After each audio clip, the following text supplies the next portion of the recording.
Hi my dear friends, youth motivations Kannada ಚಾನೆಲ್ಗೆ ನಿಮಗೆಲ್ಲರಿಗೂ ಪ್ರೀತಿಯ ಸ್ವಾಗತ. ಪ್ರೀತಿಯ ಬಂಧುಗಳೇ, ಈ ಕತೆ ನಿಮ್ಮ ಕಲ್ಪನೆಯ ರೀತಿಯಲ್ಲಿ ತಿಳಿದುಕೊಳ್ಳಿ ಹಾಗೂ ಈ ವಿಡಿಯೋವನ್ನು ಸ್ಕಿಪ್ ಮಾಡದೆ ಪೂರ್ತಿಯಾಗಿ ನೋಡಿ. ಮನುಷ್ಯನ ಸ್ವಾಭಾವಿಕ ಗುಣ ಎಂಥದ್ದು ಅಂದರೆ ಅವನಿಗೆ ಏನನಿಸುತ್ತೋ ಅದನ್ನೇ ಮಾಡ್ತಾನೆ. ಅದು ತಪ್ಪು ಅಥವಾ ಸರಿ ಅಂತ ಯೋಚನೆ ಕೂಡ ಮಾಡುವುದಿಲ್ಲ. ಅವನು ತಪ್ಪು ಮಾಡಿದ ಅಂದರೆ ಅದನ್ನು ಸಮರ್ಥನೆ ಮಾಡಿಕೊಳ್ತಾನೆ. ಆದರೆ ಬೇರೆಯವರು ತಪ್ಪು ಮಾಡಿದರು ಅಂದರೆ ಬುದ್ಧಿವಾದ ಹೇಳೋದಕ್ಕೆ ಬರ್ತಾರೆ. ಒಟ್ಟಿನಲ್ಲಿ ಹೇಳಬೇಕಂದ್ರೆ ಅವರ ದೃಷ್ಟಿಯಲ್ಲಿ ಅವರೇ ಸರಿ. ಜಗತ್ತು ಏನಾದರೂ ಅಂದ್ಕೊಳ್ಳಿ, ನಾನು ಮಾಡಿದ್ದೆ ಸರಿ. ಬೇರೆಯವರ ತಪ್ಪುಗಳು ಅವರಿಗೆ ಕಣ್ಣಿಗೆ ಕಾಣಿಸೋದು, ಆದರೆ ತಾವು ಮಾಡಿದ ತಪ್ಪುಗಳನ್ನು ತಪ್ಪೇ ಇಲ್ಲದ ರೀತಿ ಬಿಂಬಿಸುವುದು. ಇಂಥವರು ಭೂಮಿ ಮೇಲೆ ತುಂಬ ಜನ ಇರ್ತಾರೆ.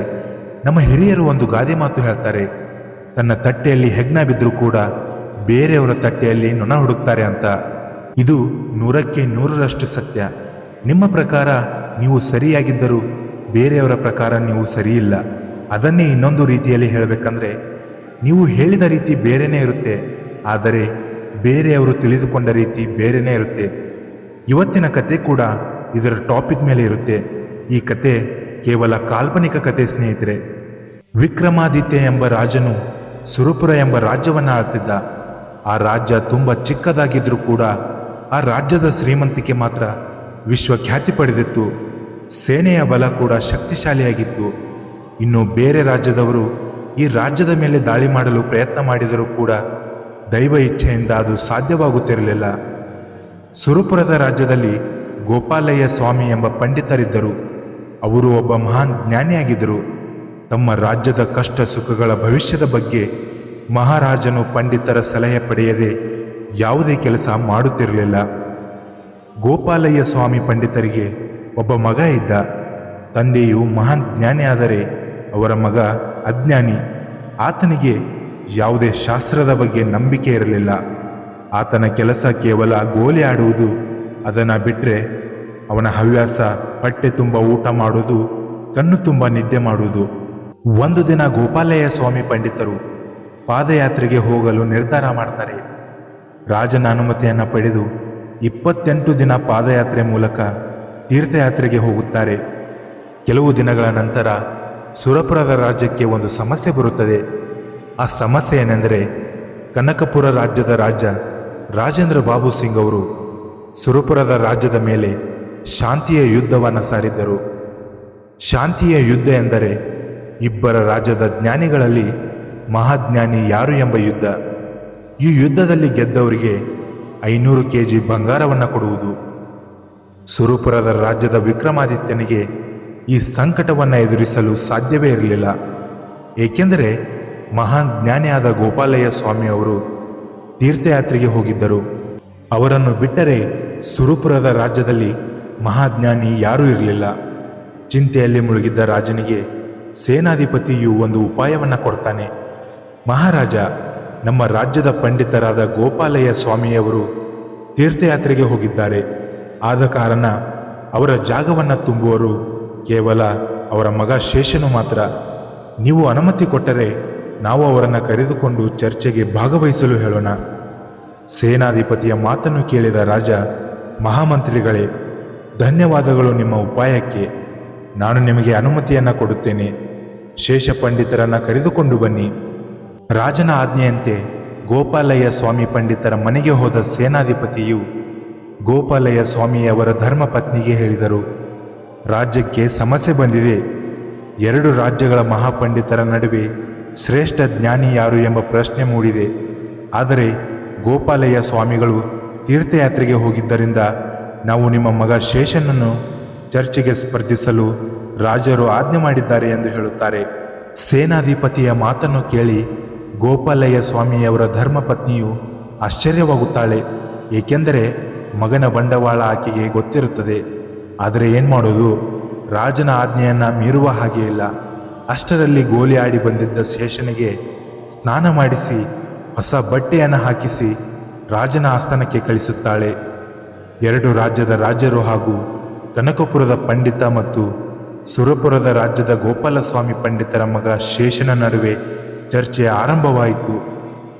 ಕನಕಪುರದ ಪಂಡಿತ ಪ್ರಶ್ನೆಯನ್ನು ಹಾಕುತ್ತಾನೆ, ಆದರೆ ಶೇಷನು ಮಾತ್ರ ಮೌನ ವಹಿಸುತ್ತಾನೆ. ಸ್ವಲ್ಪ ನಿಮಿಷಗಳ ನಂತರ ಮತ್ತೆ ಪ್ರಶ್ನೆ ಹಾಕುತ್ತಾನೆ. ಆಗಲೂ ಶೇಷನು ಮೌನವಾಗಿರುತ್ತಾನೆ.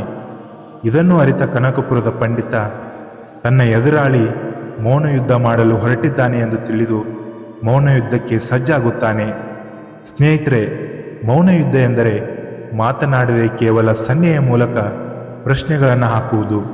ಅದೇ ರೀತಿ ಕನಕಪುರದ ಪಂಡಿತ ಶೇಷನಿಗೆ ಕೈಯನ್ನು ಎಬ್ಬಿಸಿ ಒಂದು ಬೆರಳನ್ನು ತೋರಿಸುತ್ತಾನೆ. ಇತ್ತ ಕಡೆ ಶೇಷನು ತನ್ನ ಕೈಯನ್ನು ಎತ್ತಿ 2 ಬೆರಳನ್ನು ತೋರಿಸುತ್ತಾನೆ. ಆಗ ಕನಕಪುರದ ಪಂಡಿತ, ಆಹಾ, ಎಂತಹ ಮಹಾಜ್ಞಾನಿ ಇವರು ಎಂದು ಮೌನದಲ್ಲೇ ನಾನು ಮೊದಲನೇ ಪ್ರಶ್ನೆಗೆ ಸೋತಿದ್ದೇನೆ ಎಂದು ಕೈ ಸನ್ನೆಯ ಮೂಲಕ ಉತ್ತರಿಸುತ್ತಾನೆ.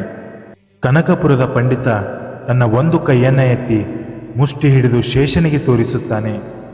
ಇದರ ಪ್ರತಿಯಾಗಿ ಶೇಷನು ತನ್ನ 2 ಕೈಗಳನ್ನು ಎತ್ತಿ ಮುಷ್ಟಿ ಹಿಡಿದು ತೋರಿಸುತ್ತಾನೆ. ಆಗ ಕನಕಪುರದ ಪಂಡಿತರು ಎದ್ದು ನಿಂತು ಚರ್ಚೆಯಿಂದ ನಾನು ಸೋತಿದ್ದೇನೆ ಎಂದು ಘೋಷಣೆ ಮಾಡುತ್ತಾರೆ. ಹಾಗೆ ಸೋತಿದ್ದರ ಪ್ರಕಾರ ಕನಕಪುರದ ರಾಜನಿಂದ 500 kg ಒಡವೆಗಳನ್ನು ಬಹುಮಾನವಾಗಿ ಕೊಡುತ್ತಾರೆ. ಆದರೆ ಸುರಪುರದ ರಾಜ್ಯದ ಸೇನಾಧಿಪತಿಗೆ ಇದು ಯಾವ ತರಹ ಯುದ್ಧ ಎನ್ನುವುದು ಗೊತ್ತೇ ಆಗುವುದಿಲ್ಲ. ಆದರೆ ಕುತೂಹಲದಿಂದ ಕನಕಪುರದ ಪಂಡಿತರಿಗೆ ಕೇಳ್ತಾರೆ, ಪಂಡಿತರೇ, ಈ ಯುದ್ಧದ ಅರ್ಥ ನಮಗೆ ತಿಳಿಯಲಿಲ್ಲ. ನೀವು ಏನು ಕೇಳಿದ್ರಿ? ಶೇಷ ಪಂಡಿತರು ಏನು ಹೇಳಿದ್ರು ನಮಗೆ ಅರ್ಥವಾಗಲಿಲ್ಲ. ಆಗ ಪಂಡಿತರು ಹೇಳ್ತಾರೆ, ನೋಡಿ ಸೇನಾಧಿಪತಿಗಳೇ, ನಾನು ಒಂದು ಬೆರಳನ್ನು ತೋರಿಸಿ ಕೇಳಿದೆ, ಮನುಷ್ಯ ಜಾತಿ ಒಂದೇ ಅಲ್ವಾ ಅಂತ. ಆಗ ಶೇಷ ಪಂಡಿತರು 2 ಬೆರಳುಗಳ ಮೂಲಕ ಹೇಳಿದರು, ಮನುಷ್ಯ ಜಾತಿ ಒಂದೇ ಅಲ್ಲ, ಮನುಷ್ಯ ಜಾತಿಯಲ್ಲಿ 2 ಜಾತಿಗಳಿವೆ, ಒಂದು ಗಂಡು ಇನ್ನೊಂದು ಹೆಣ್ಣು ಎಂದು. ಅದಕ್ಕೆ ನಾನು ಮೊದಲನೇ ಪ್ರಶ್ನೆಗೆ ಸೋತು ಹೋದೆ. ಹಾಗಾದರೆ 2ನೇ ಪ್ರಶ್ನೆಗೆ ನೀವು ಏನು ಕೇಳಿದ್ರಿ? ಆಗ ಪಂಡಿತರು ಹೇಳಿದರು, ನಾನು ಒಂದು ಕೈಯನ್ನು ಎತ್ತಿ ಮುಷ್ಟಿ ಮಾಡಿ ನಿಮ್ಮ ರಾಜ್ಯವು ಬಲವಾಗಿದೆ ಎಂದು ಕೇಳಿದೆ. ಅದಕ್ಕೆ ಪ್ರತಿ ಉತ್ತರವಾಗಿ ಶೇಷ ಪಂಡಿತರು 2 ಕೈ ಮುಷ್ಟಿ ಮಾಡಿ ನಮ್ಮ ರಾಜ್ಯವು ನಿಮ್ಮ ರಾಜ್ಯಕ್ಕಿಂತ 2ರಷ್ಟು ಶಕ್ತಿಶಾಲಿಯಾಗಿದೆ ಎಂದು ಕೈ ಸನ್ನೆಯ ಮೂಲಕ ತಿಳಿಸಿದರು. ಸೇನಾಧಿಪತಿಗೆ ಉತ್ತರಿಸಿ ಅಲ್ಲಿಂದ ಪಂಡಿತರು ಹೊರಟು ಹೋಗುತ್ತಾರೆ. ಇದೇ ಪ್ರಶ್ನೆಯನ್ನು ಸೇನಾಧಿಪತಿಯು ಶೇಷನಿಗೆ ಕೇಳುತ್ತಾರೆ. ಅದಕ್ಕೆ ಶೇಷನು ಹೇಳುತ್ತಾನೆ, ಆ ಪಂಡಿತ ನನಗೆ ಒಂದು ಕೈ ಬೆರಳನ್ನು ತೋರಿಸಿ ನಿನ್ನ ಕಣ್ಣು ಕಿತ್ತು ಹಾಕುತ್ತೇನೆ ಎಂದು ಹೇಳಿದ. ಅದಕ್ಕೆ ಪ್ರತಿಯಾಗಿ ನಾನು 2 ಬೆರಳುಗಳನ್ನು ತೋರಿಸಿ ನಿನ್ನ 2 ಕಣ್ಣುಗಳನ್ನು ಕಿತ್ತು ಹಾಕುತ್ತೇನೆ ಎಂದು ಹೇಳಿದೆ. ಆಗ ಸೇನಾಧಿಪತಿಯು ಕುತೂಹಲದಿಂದ, ಮೊದಲನೇ ಪ್ರಶ್ನೆ ಆಗಿರಲಿ, 2ನೇ ಪ್ರಶ್ನೆಗೆ ನೀನು ಏನು ಉತ್ತರಿಸಿದೆ ಎಂದು ಶೇಷನಿಗೆ ಕೇಳುತ್ತಾರೆ. ಆಗ ಅದೇನು ಮಹಾ, ಆ ಪಂಡಿತ ನನಗೆ ಒಂದು ಮುಷ್ಟಿಯಲ್ಲಿ ಹೊಡೆಯುತ್ತೇನೆ ಅಂದ. ಅದಕ್ಕೆ ನಾನು 2 ಮುಷ್ಟಿಯಲ್ಲಿ ಹೊಡೆಯುತ್ತೇನೆ ಎಂದೆ.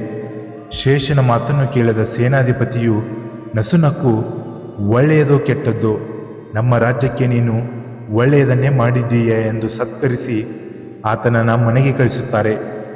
ಈ ಕತೆ ಸ್ವಲ್ಪ ಹಾಸ್ಯವಾಗಿದ್ದರಿಂದ ಇದರಲ್ಲಿರುವ ನೀತಿಕತೆ ಬಹಳ ದೊಡ್ಡದಾಗಿದೆ.